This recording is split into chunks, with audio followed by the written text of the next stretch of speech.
오늘 저는 여러분들과 방금 함께 봉독한 요엘서 1장 4절로 6절 말씀을 가지고 깨어있는 믿음, 이런 제목으로 우리 함께 은혜를 나눠보고자 합니다. 요엘서 1장은 메뚜기 재앙으로 인해서 유다 백성들의 죄악에 대한 징계로 말미암아 멸망을 초래하고 후에 여호와 날 심판에 대한 경고를 촉구하고 있는 내용 중에 한 페이지를 이루고 있습니다.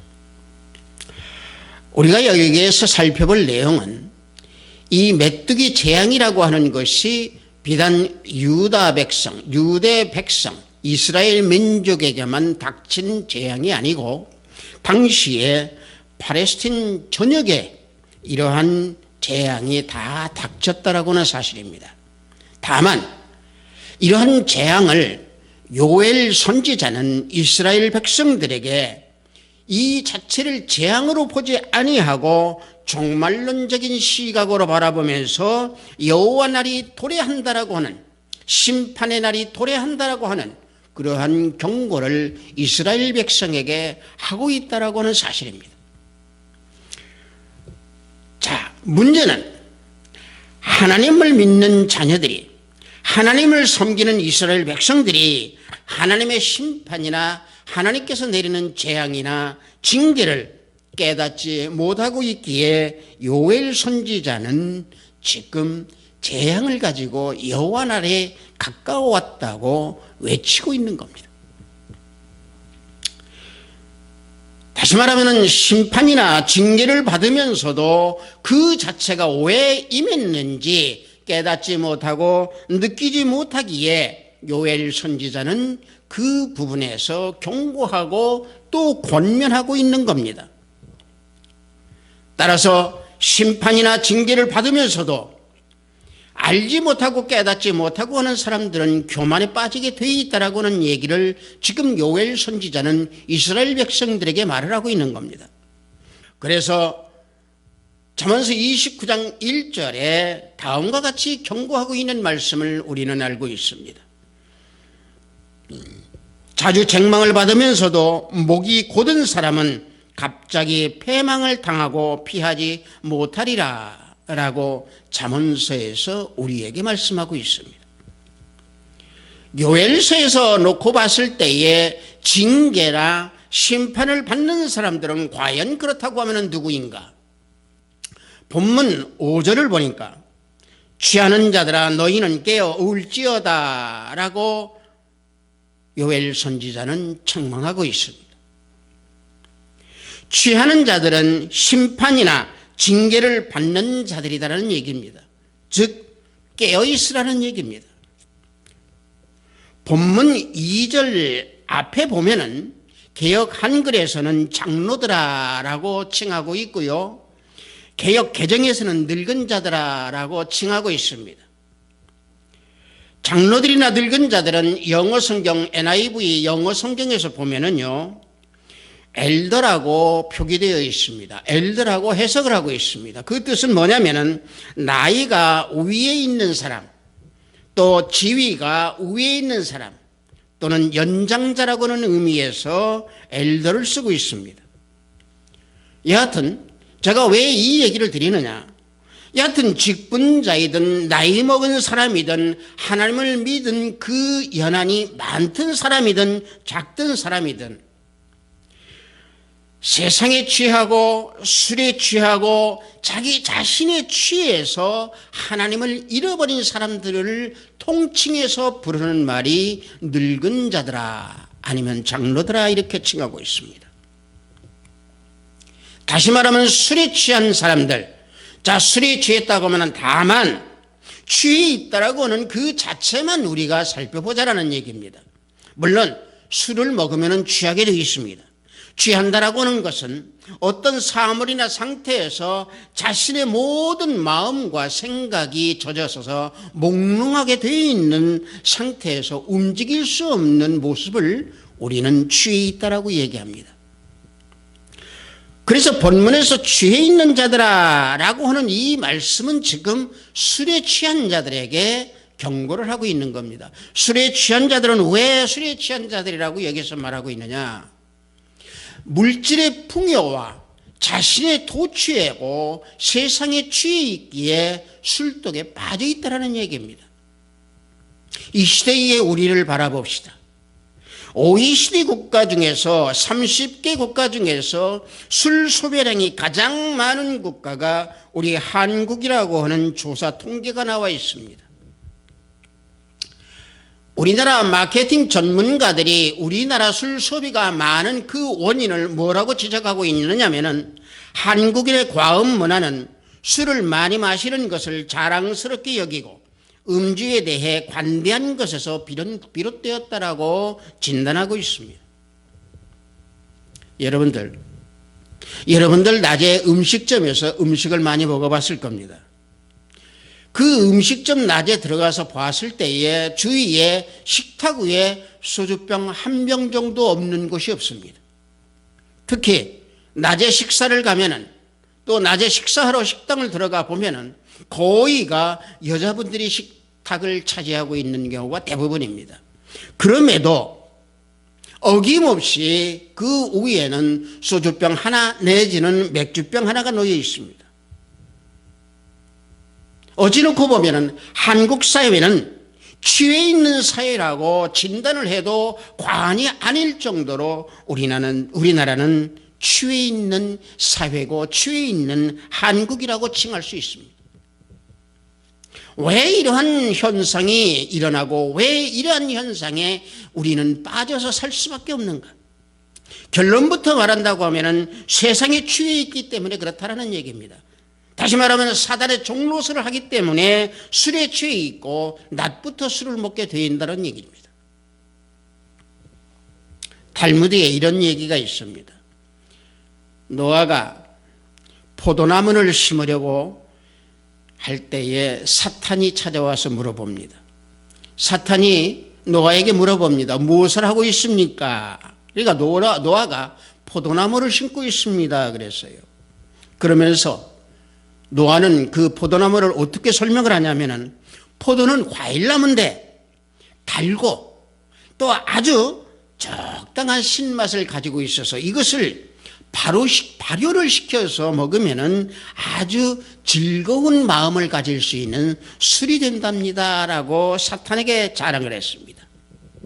그러자 사탄이 그렇게 좋은 것이라면은 나도 거들어도 되겠습니까? 그러니까 노아는 사탄에게 고맙지요 라고 답을 합니다. 그래서 사탄은 양, 사자, 돼지, 원숭이를 잡아서 그 피로 그 포도나무를 재배를 같이 하게 됩니다. 그리하여 이 포도로 노아는 술을 만들게 됩니다. 그러고 나서 노아가 술을 마셨더니 양처럼 처음에는 약하고 순하더니 사자와 같이 강해지면서 돼지와 같이 더러워지는 그런 모습을 보여주더니 원숭이와 같이 말이 많아지면서 떠돌아다니더라 하는 얘기입니다. 여러분들, 하나님께서 노아를 어떻게 칭했습니까? 의인이라고 칭했습니다.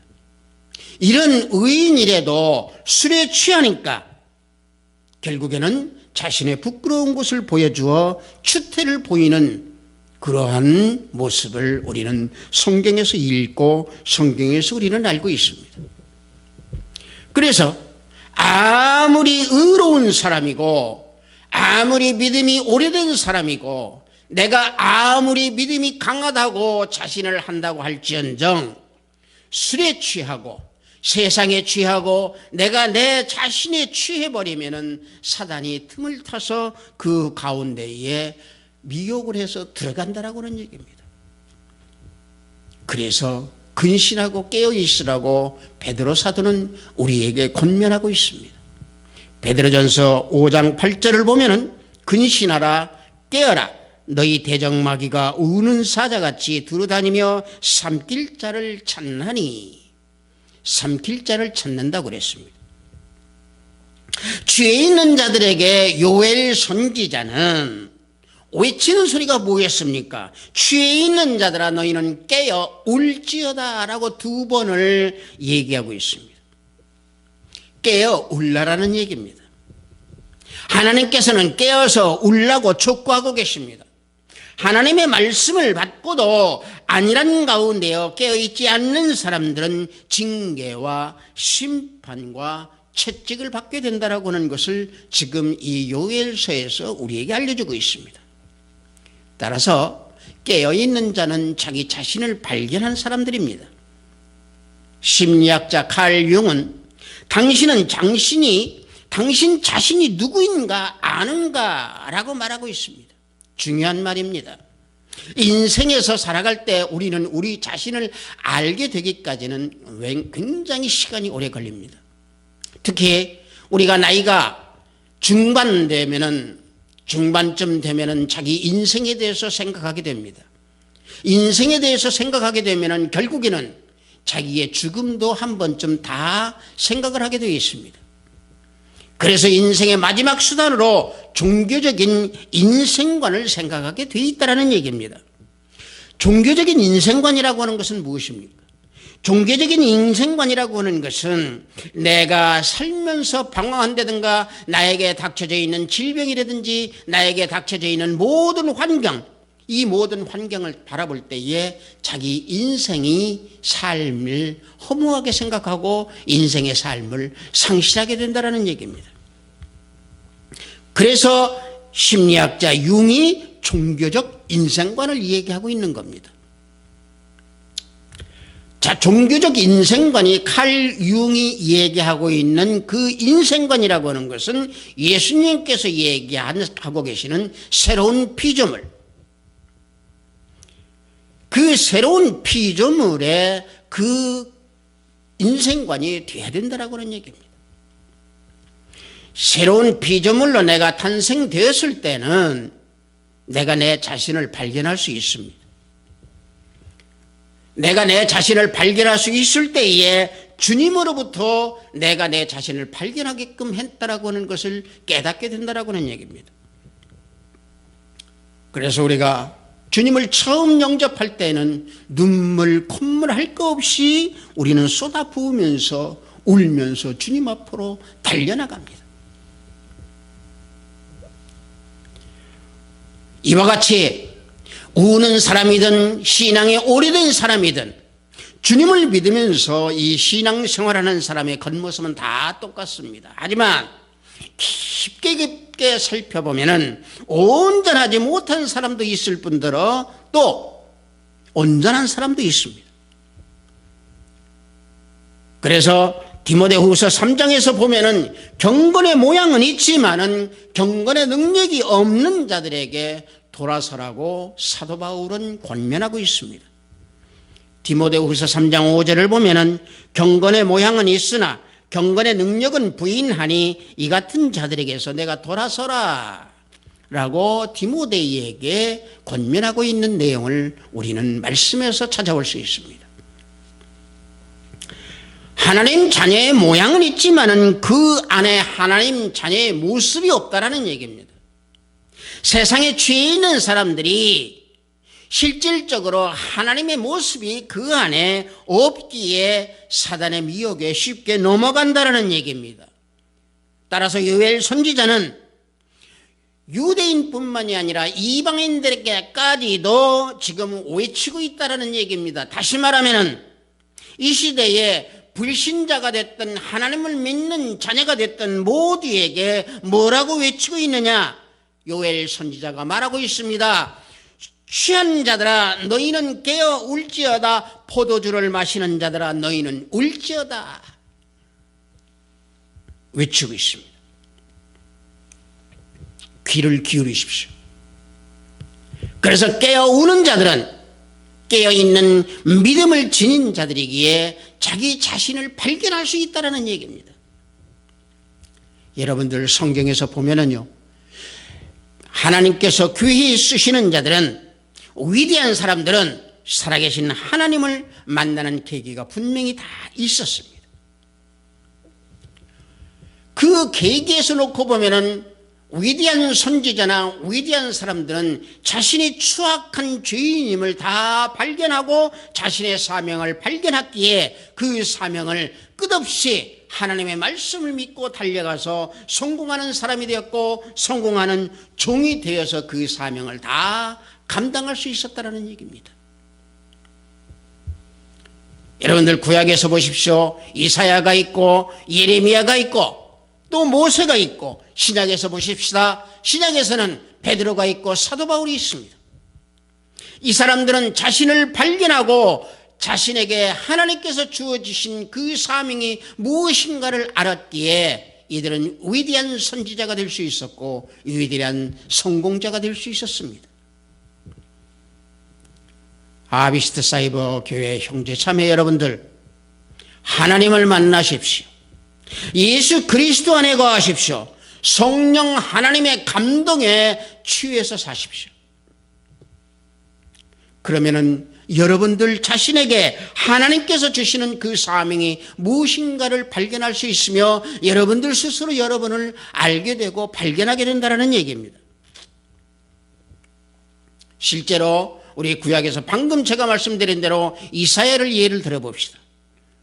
이사야는 자기가 과연 죄인인지를 알지 못했습니다. 자신은 의인이고 자신은 애국자인 줄 알았습니다. 그런데 실상 하나님을 만나고 보니까 자신이 처한 죄인이요 자신이 처한 죄악에 빠져있는 사람이며 자신의 입술은 부정한 사람들과 같이 있고 같이 생활을 했다라고 하는 것을 깨닫는 사람 중에 하나였습니다.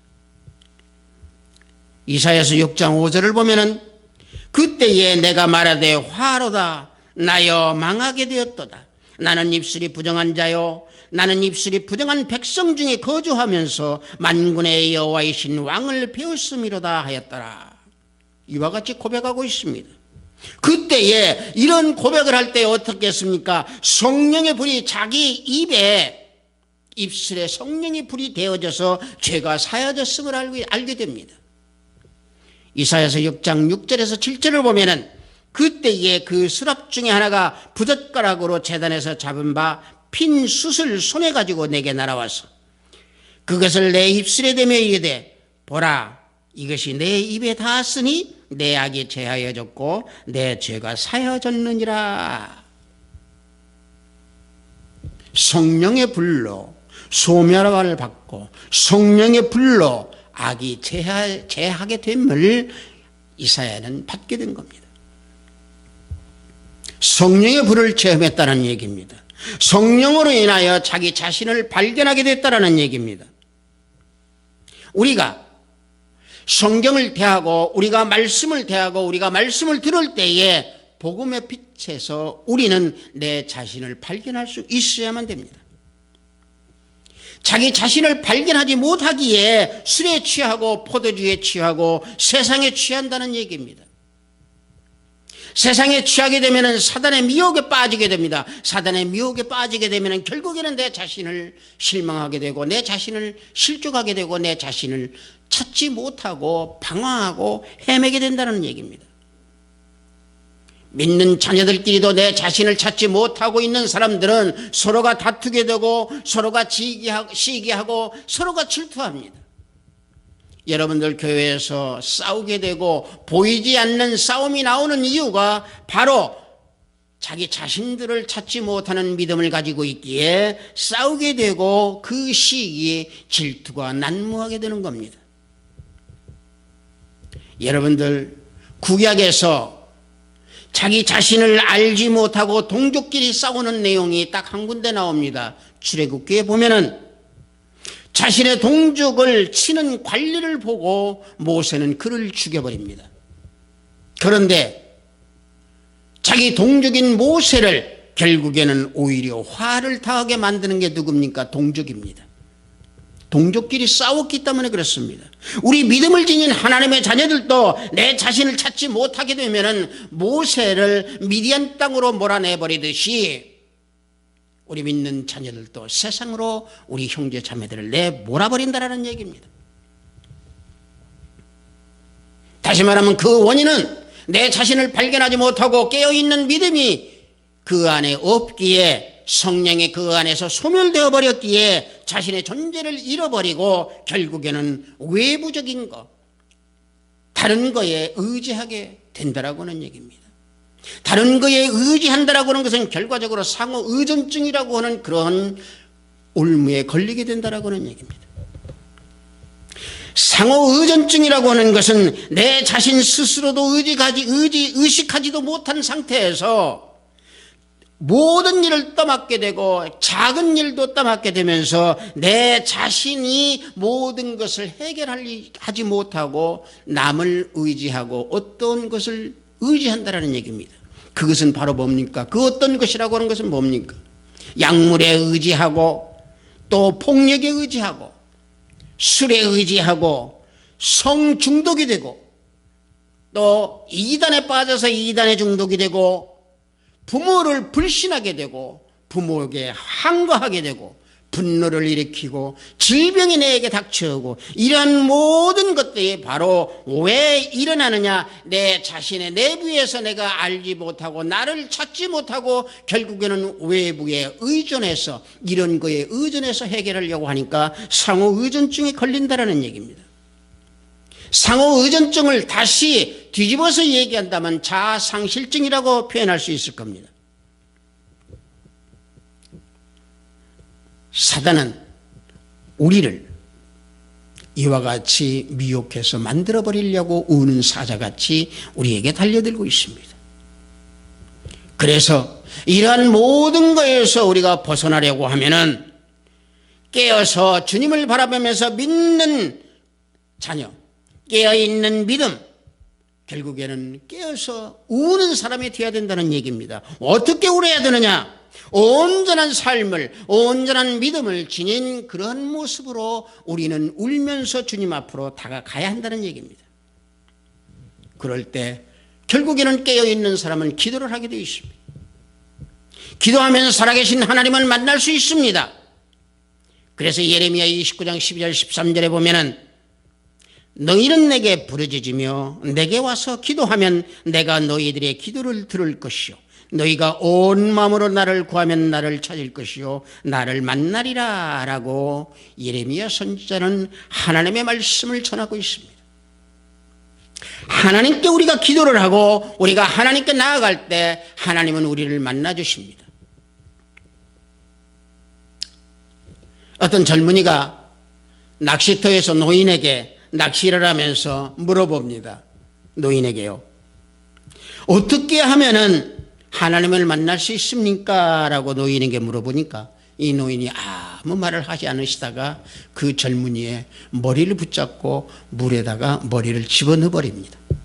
물에다 머리를 집어넣어 버리니까 이 젊은이가 숨을 쉬지 못하고 몸부림치다가 일었습니다. 그러니까 이 젊은이가 화를 냈죠. 아이 노인장 어른 왜 이러십니까 나를? 그러니까 노인이 웃으시면서 하는 얘기가 여보게 자네가 숨을 안 쉬니까 견딜 수가 없었을 거 아닌가? 바로 숨을 쉬어야 되겠다라고는 그런 안타까운 심정으로 하나님께 나아가 하나님께 기도를 하면은 하나님이 자네를 만나 주신다네. 여러분들 하나님께 매달려 기도해 보십시오. 분명히 살아계신 하나님께서 응답을 주실 것이고 그 살아계신 하나님이라고 하는 것을 우리는 체험할 수 있다는 얘기입니다. 여러분들 야곱이 어떻게 했습니까? 천사가 사닥다리를 오르락내리락 하는 것을 보면서 또 부모를 떠나면서 아무도 없는 광야에서 고독한 삶을 살 때에 하나님께 매달려서 하나님께 기도하니 하나님을 만났고 천사를 만났습니다. 야곱이 또한 환도뼈가 부러지고 천사와 씨름을 한 그것도 하나님께 야곱이 간절히 기도했을 때에 그런 현상을 만들고 하나님께서 체험할 수 있도록 해줬다는 얘기입니다. 하늘문을 여는 기도, 하나님을 알 수 있게 하는 기도, 내 자신을 발견할 수 있게 하는 기도, 이런 모든 것들은 내가 새로운 피조물로 다시 태어나 깨어있는 믿음을 지닌 사람이 될 때에 가능하다라는 얘기입니다. 세상에 취하지 아니하고 술에 취하지 아니하고 성령의 불에 데인 사람은 분명히 자기 자신을 발견하고 깨어있는 믿음을 지니게 되어 있습니다. 따라서 깨어있는 믿음을 지닌 사람은 사단이 달려들다가라도 놀라서 피하게 됩니다. 본문 6절을 보니까 다른 한 민족이 내 땅에 올라왔음이로다. 그들은 강하고 수가 많으며 그 이빨은 사자의 이빨 같고 그 어금니는 암사자의 어금니 같도다라고 말씀하고 있습니다. 여기에서 한 민족이라고 하는 것은 누굽니까? 바벨론을 지칭하고 있습니다. 바벨론을 사자의 이빨 같다고 비유하고 있습니다. 메뚜기 떼의 무서운 파괴력과 같은 이빨에 비유하고 있는 이 바벨론이 수가 많고 수가 강하다고 그랬습니다. 우리 주위에 있는 사단의 수는 많습니다. 바벨론은 유대 민족을 침범하여 멸망시켰고 멸망의 길로 이끌어갔습니다. 그러나 이스라엘 백성을 하나님께서는 구원하여 주셔서 오늘까지 이스라엘 백성을 인도하고 계십니다. 다시 말하면 깨어있는 또 깨어있지 못하기에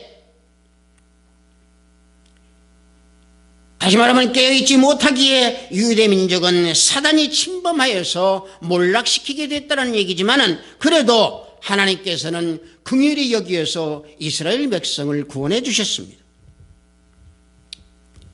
이스라엘 백성을 멸망시켰던 사단 상징인 바벨론이 사단이라고 하는 것은 성경에서 증거하고 있습니다. 이사야서 47장을 보면은 처녀딸 바벨론이 티끌에 내려 앉아 있으라고 했고 갈대아에게도 보호자가 없으니 땅에 앉으라고 그랬습니다. 그 땅은 어느 곳입니까? 그 땅은 심판나라에 불사르기 위해서 보관된 땅입니다.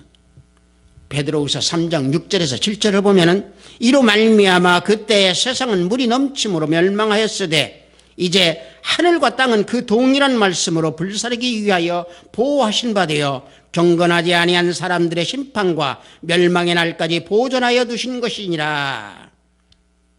보존하여 두신 땅이 어떤 땅입니까? 사단이 있는 땅입니다. 바벨론은 사단의 그림자고 사단입니다. 사단은 인간을 끊임없이 괴롭힙니다. 사단은 인간의 육신이 좋아하는 것을 부추기고 인간의 육신이 좋아하는 것을 가져다 심어주려고 합니다. 우리의 영혼을 피폐하게 만들기 위해서 사단은 갖가지 미혹으로 합니다. 하나님과의 관계를 의심을 심게끔 하고 하나님과의 관계를 끊으려고 하고 그리스도 안에서 충만하게 성령 충만한 생명을 살 수 있는 것을 잡고 살아가지 못하도록 방해하는 것이 사단입니다.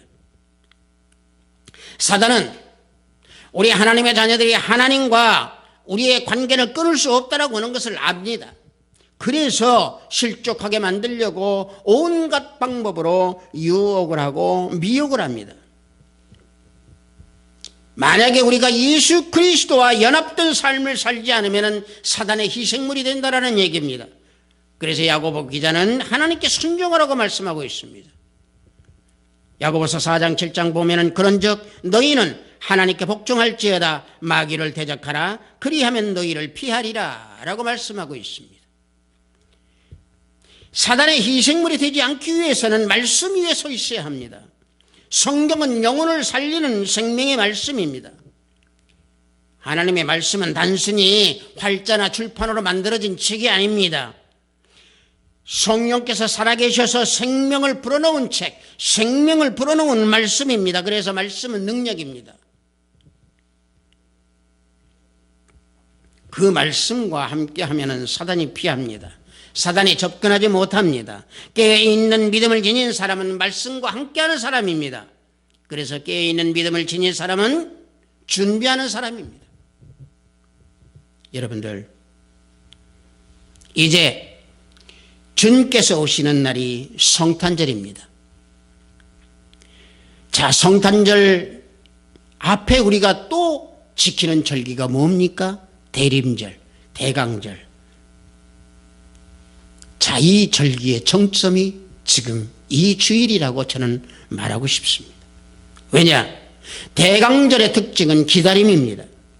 대강절의 특징은 깨어서 있는 믿음, 깨어있는 사람들이 주님을 맞이하는 자세입니다. 유대인들은 메시아를 기다렸습니다. 하나님의 자녀들도 메시아를 기다립니다. 재림에서 다시 오실 우리 주님을 기다립니다. 성경은 주님이 다시 심판의 주로 재림하실 것이라고 하는 것을 분명히 말씀하고 계시지만 그 시기와 때는 알 수 없다고 그랬습니다. 그래서 우리는 주님을 맞이할 준비를 어떻게 해야 됩니까? 술에 취하지 말고 깨어 울라는 얘기입니다. 포도주에 취해 깨어 있지 아니하면은 안 된다는 얘기입니다. 세상에 취하지 말고, 세상 포도주에 취하지 말고 오직 깨어있는 믿음으로 하나님을 바라보면서 울며 나아가라는 얘기입니다. 깨어있는 사람은 기름등불을 켤 수 있는 사람입니다. 깨어있는 사람은 기름등불에 기름을 준비하는 사람입니다. 미련한 5처녀는 기름을 준비하지 못했습니다. 준비하지 못한 처녀는 경건의 모양은 있지만은 경건하지 못한 사람들입니다. 신앙을 지니고 있고 믿음을 지니고 있지만은 깨어있는 믿음을 지니고 있지 못한 처녀들이 5처녀입니다. 눈은 뜨고 있지만은 영혼의 눈은 감겨서 잠자고 있는 처녀들이 기름을 준비하지 못한 5처녀들입니다. 세상과 연합한 이런 처녀들의 삶을 우리는 떨쳐버려야 된다는 얘기죠. 자, 오늘 요엘 선지자가 이스라엘 백성들에게, 유대 백성들에게 외친 취하는 자들아 너희는 깨어 울지어다, 포도주를 마시는 자들아 너희는 울지어다라고 하는 이 교훈, 책망이 나에게 주는 교훈과 책망으로 알고 이 말씀을 받아들일 때에 우리는 주님이 다시 오는 그날, 또 주님이 오는 그날 우리는 하얀 세마포를 입은 신부로서 주님을 맞이할 깨어있는 믿음을 준비한 사람이 될 것입니다. 비트사이버교회 형제자매 여러분들, 하나님을 바라보십시오. 예수 그리스도 안에 가십시오. 성령 하나님의 감동에 취하십시오. 그리하면 병마에서 일어날 것이고, 그리하면 여러분들 사업장이나 여러분들 직장에서 어려움이 있다 하더라도 하나님께서 굳건하게 세워주실 겁니다. 우리 모두는 이런 체험을 할 수 있는 형제 자매들이 되기를 주님의 이름으로 축복합니다. 잠시 기도합니다. 아버지 하나님 감사합니다. 깨어있는 믿음이라고 하는 제목으로 우리 은혜를 나눴습니다. 아버지 하나님, 믿음에 굳건히 서서 아버지 하나님 세상에 취하지 아니하는 믿음, 깨어있는 믿음을 지닐 수 있도록 아버지 하나님 저들의 심령을 붙잡아 주시옵소서. 우리 모두는 연약한 심령이고 우리 모두는 연약한 피조물이기에 주님이 계시지 아니하면 우리는 서 있을 수가 없음을 깨닫고 하나님께 간구하고 고백합니다. 지켜주시옵고 깨어있는 믿음을 지닐 수 있도록 세워주시고 온전하게 잡아 주시옵소서. 예수 그리스도 이름으로 기도드렸사옵나이다. 아멘.